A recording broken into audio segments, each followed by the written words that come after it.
Halo sahabat-sahabatku, ketemu lagi di channel catatan harian pasien Parkinson.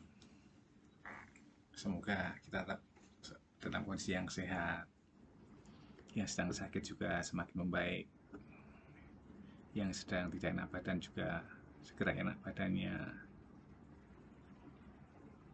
dan juga dimudahkan rezekinya oleh Tuhan, sehingga kita bisa menghidupi keluarga kita, sehingga kita masih bisa tersenyum dan jangan lupa bahagia. Baiklah sahabat-sahabatku, di video sebelumnya saya sharekan berkaitan dengan about Parkinson. Apa itu Parkinson? Gejalanya seperti apa? Penyebabnya apa? Nah, ini sambungannya masih berkaitan dengan Parkinson juga. Oke. Ya, baik, sebelum dilanjutkan, masih mohon kebaikan dari saya semua untuk klik like, kemudian berikan komen, subscribe, dan share teman-teman setelah sahabat-sahabatku menonton video sederhana ini. Baiklah, tentang apa itu Parkinson sudah kita bahas, tentang penyebabnya apa sudah kita bahas. Nah, sekarang gejala-gejalanya juga sudah. Ini sekarang dampaknya terhadap Parkinson. Ya, ketika saya kontrol dokter, salah satu di antara sekian dokter itu ada yang sungguh mengesankan. Mengesankan dalam arti memberikan push yang begitu memberikan tantangan kepada saya. Dalam arti saya harus berusaha untuk bisa menjadi lebih baik dari keadaan terburuk itu. Dokter itu mengatakan, Bapak terkena Parkinson, nggak boleh malas, harus rajin exercise, olahraga. Dalam hati saya terbiasa olahraga. Kemudian yang lain adalah harus disiplin. Disiplin dalam arti ya minum obat, karena Parkinson disinyalir hidup. Orang yang terkena Parkinson itu berdampingan dengan obat, identik dengan masih terjadi obat. Ketika tidak ada obat, Parkinson itu akan semakin menjadi. Oke. Kemudian dokter juga mengatakan, Pak, tidak ada orang yang meninggal karena Parkinson. Bukan berarti orang Parkinson tidak bisa meninggal, bukan loh Pak. Orang yang berpenyakit jantung bisa meninggal mendadak, mati mendadak. Orang yang terkena kanker digerogoti lama-lama meninggal juga. Orang yang terkena liver juga demikian. Orang yang terkena ginjal juga demikian. Tapi Parkinson tidak seperti mereka penyakit itu. Orang yang terkena Parkinson akan MPP, mati pelan-pelan kalau tidak diobati dan tidak dirawat dengan baik. MPP, mati pelan-pelan alias disiksa oleh penyakit. Wah, itu yang menyebabkan jadi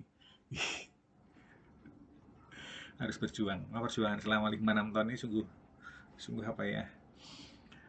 Sungguh suatu hal yang bagi saya tuh banget itu ya. Banget karena saya memuji kebesaran Tuhan, saya masih beri kekuatan untuk berjuang dan melawan Parkinson itu. Kata melawan, saya ganti dengan nyerateni Parkinson. Karena kalau melawan seolah kita berperang. Kalau nyerateni kita juga sebenarnya kan mengetahui bagaimana harus memperlakukan dia. Itu ya. Itu di video yang lalu sudah saya sampaikan juga. Nah, seperti itu. Sehingga dampaknya kalau kena Parkinson itu salah satunya kaku, sulit bergerak, sulit berkata-kata, sulit berbicara, sulit untuk berjalan.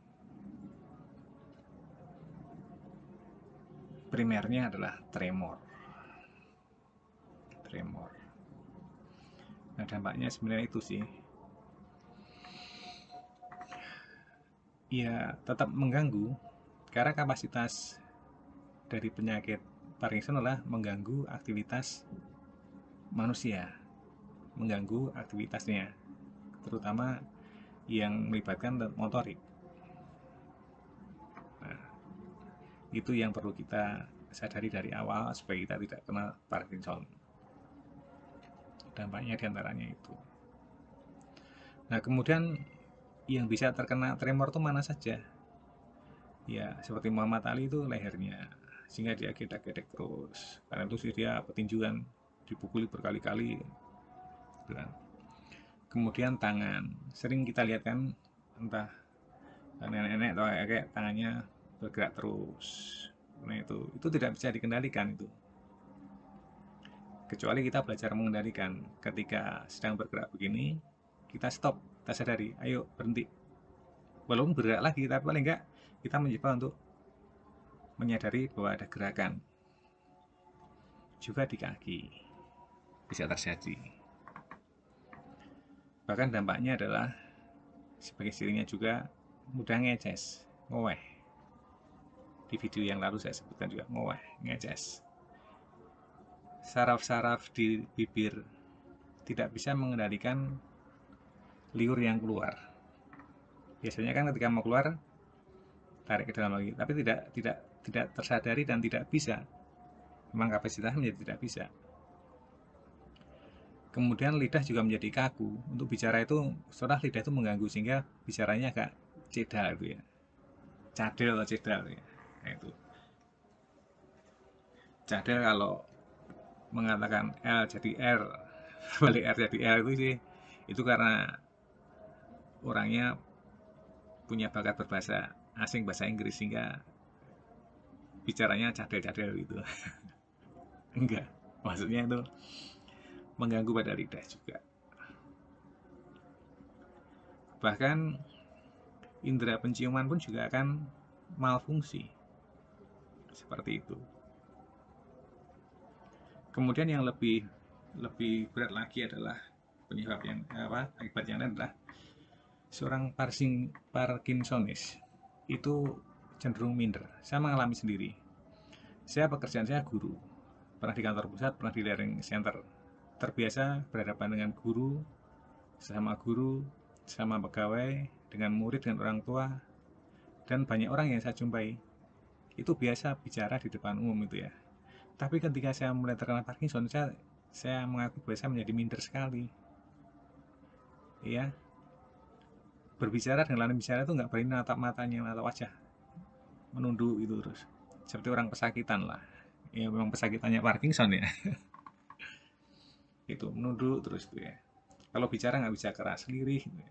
Sehingga saya syukuri sekarang sudah mulai bicara untuk agak normal lagi, walaupun yang 100% normal itu miliknya Tuhan. Tapi saya mencoba berusaha untuk bisa normal lagi, bisa berbicara lagi dengan banyak berlatih mengendalikan diri, banyak berlatih untuk berbaur dengan orang-orang tegur sapa gitu ya.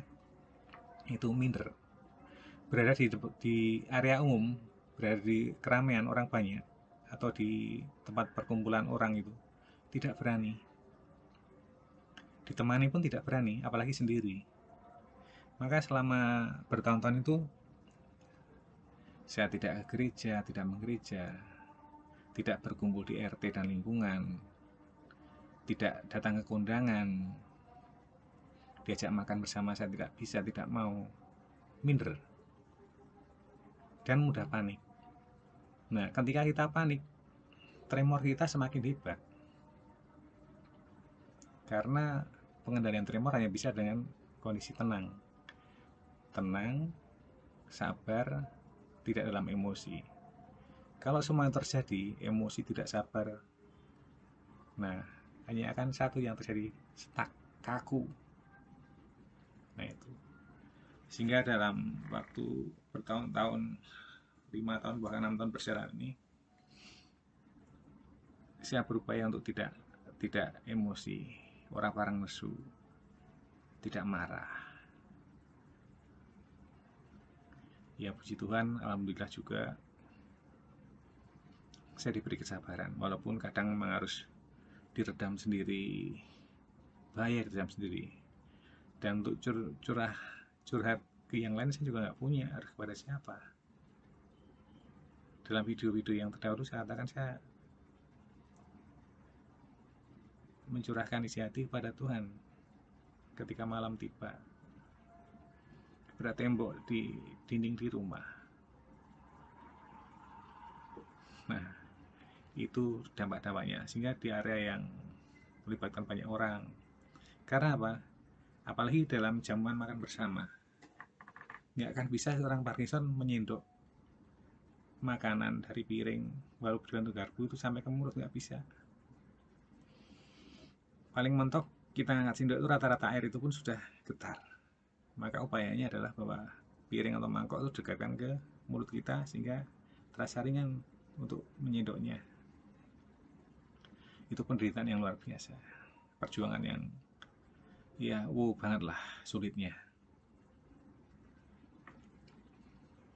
Sehingga kalau makan kecenderungan ketika masih ngantor tuh jam 12 siangan makan, jam makan di pantry atau di dapur itu ya, saya mesti ngambil posisi terakhir karena di depan di tengah akan kasihan yang belakangnya nunggu lama.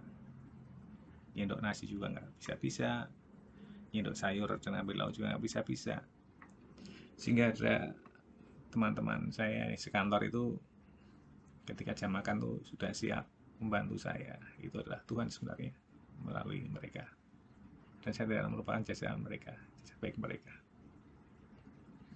Ketika mau makan diambilkan. Bahkan di lingkungan pun demikian. Ketika doa bersama saya kadang datang itu, atau pas perayaan Natal bersama di lingkungan, itu luar biasa. Ibu-ibu dan bapaknya itu selalu melayani, tahu kalau saya tidak bisa mengambil sendiri. Itu juga saya sebut dalam testimoni yang saya buat di video-video sebelumnya. Baiklah, jadi ternyuh gembeng pengucur air mata nanti. Nah, dampaknya seperti itu. Nah, ketika masih kerja kan tidak mungkin nulis dengan tulisan tangan. Selama saya di learning center, setelah turun dari Pak ke learning center, itu saya nggak pernah nulis pakai tulisan tangan. Kerjanya di komputer terus kan, masih agak terbantu. Walaupun metro, nggak bisa lagi ngetik dengan lebih cepat. Jadi metro pelan-pelan. Itu dampak-dampak yang apa ya, yang sungguh sangat mengganggu dan merugikan kita. Maka kita perlu tahu dari awal, perlu kita kenali dari awal gejala-gejalanya dan pengobatan yang tidak salah. Iya, saya sih mengalami diagnosa yang salah. Pertama dikira stroke ringan, ada penyumbatan, ternyata bukan. 2 tahun baru tahu kalau itu Parkinson. Ya bagi saya tidak apa-apa, karena memang itu adalah ya jalan yang harus saya lalui. Sejarahnya harus demikian. Stroke dulu baru Parkinson, bukan. Dari awal Parkinson tapi salah diagnosa. Ya, itu akibat-akibatnya. Sehingga apa ya, kalau kita tidak punya tempat atau lawan tutur kita, partner kita untuk curhat, itu lebih bahaya lagi. Nanti suatu ketika terpendam dan bukan depresi menjadikan Parkinson, tapi Parkinson juga akan mengajak depresi. Kita menjadi depresi. Benar-benar sungguh-sungguh dalam tanda kutip jahat. Dalam tanda kutip jahat. Walaupun jahatnya tidak sejahat diabetes, tidak sejahat jantung, tapi termasuk kategori jahat. Karena menjadikan kita tergantung pada orang. Nah ini Parkinson. Nah kemudian obat-obatannya apa saja? Ya sebenarnya obatnya itu masuk kategori obat penenang semua. Bahkan di awal-awal dulu saya mengatakan, ketika habis itu saya bilang ke sepupu saya, "Dek tolong belikan obat wong edan." Obat orang gila. Obatnya obat penenang yang bisa menenangkan otak kita, sehingga kita tidak panik, tidak buru-buru, slow way, alon-alon ya. Tetapi ketika mengkonsumsi obat seperti itu, yang menjadi dampaknya lebih parah lagi adalah kita menjadi ketergantungan, kita kecanduan. mau tidak mau harus seperti orang yang apa ya namanya, ya kasarnya itu menyalahgunakan obat, tapi bukan salah gunakan obat, tapi kita pakai resep kok ini karena dokter. Obat-obat itu adalah obat penenang, diantaranya adalah Heximer. Saya tahu semua Heximer itu dilarang beredar bebas kan, karena banyak disalahgunakan. Sebagai pengganti Heximer bisa juga pakai Arkin, pakai trihexyphenidyl, itu obat penenang semua. Kemudian di atasnya lagi ada Cifrol, ini harganya juga lumayan menguras kantong ya. Itu Cifrol. Yang lebih tinggi lagi Stalevo, obat-obat paten yang generiknya nggak ketemu, nggak ada yang cocok, sehingga banyak juga obat-obat seperti itu tidak tercover oleh BPJS, sehingga punya resep tapi tidak bisa dibeli karena harganya mahal, tidak di cover oleh BPJS. Nah, obat-obatnya seperti itu ya, ada Sherlock, ada lagi Magdovar, semuanya hampir sama, kandungan-kandungan di dalamnya adalah untuk memacu berpunya kembali dopamin dalam otak kita. Bahkan ada yang menyarankan kita rokok herbal. Nah, secara sederhana kerjanya adalah ketika kita menghirup asapnya yang mengandung zat yang dibutuhkan oleh otak, nah itu akan kembali memicu kerja otak, silih dopamin terjadi, tapi kan hanya sebentar. Kita nggak tahu, jangan-jangan nanti kita maksudnya mengobati Parkinson tapi malah muncul side yang lain akibat rokok. Nah itu yang saya terus berhenti waktu itu. Pernah saya coba juga ya, banyak tawaran obat-obat herbal, tapi yang perlu harus kita garis bawahi underline adalah obat-obat itu bukan untuk menyembuhkan, sampai sekarang pun bukan untuk menyembuhkan, tetapi untuk menghambat supaya Parkinson tidak semakin parah. Dampak progresivitas Parkinson tidak semakin cepat, tapi dihambat perlahan-lahan, agak langsam gitu ya. Ya toh kalau sekarang saya pernah cerita dan saya sharekan, saya diobati dengan sistem stem cell, nah itu salah satunya yang mencoba untuk sebenarnya juga mengobati juga menghambat, karena stem cell itu cara kerjanya adalah menggantikan sel-sel yang telah mati. Sel-sel yang telah rusak itu diganti oleh bibit-bibit sel yang disuntikkan ke dalam tubuh kita, yaitu stem cell ataupun exosome juga sama seperti itu kerjanya. Yang biayanya kalau merokok kantong ya cukup lumayan bisa menguras kantong. Puji Tuhan Mayora berbaik hati dan saya diobati dengan sistem stem cell ini. Saya berjalan 6 bulan ini belum selesai. Nah, itu dampaknya seperti itu, obat-obatnya seperti itu. Nah kemudian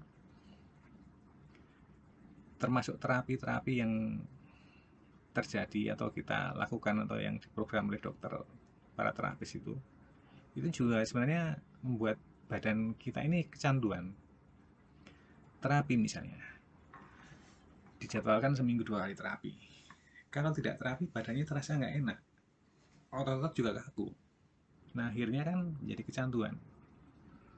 Saya pun berhenti terapi yang mengundang terapis, akhirnya terapi sendiri ala yang kita mampu, dengan jogging, dengan stretching, dengan yoga ringan, dengan nge-gym sederhana dengan beban yang ringan saja, misalnya dumbbell setengah kilo, bola-bola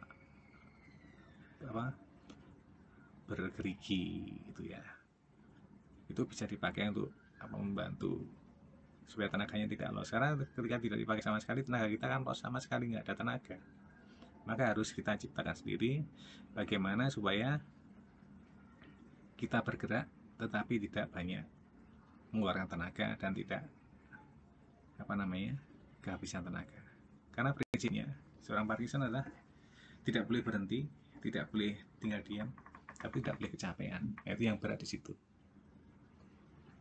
Jadi dampak-dampak Parkinson ya konsekuensinya seperti itu.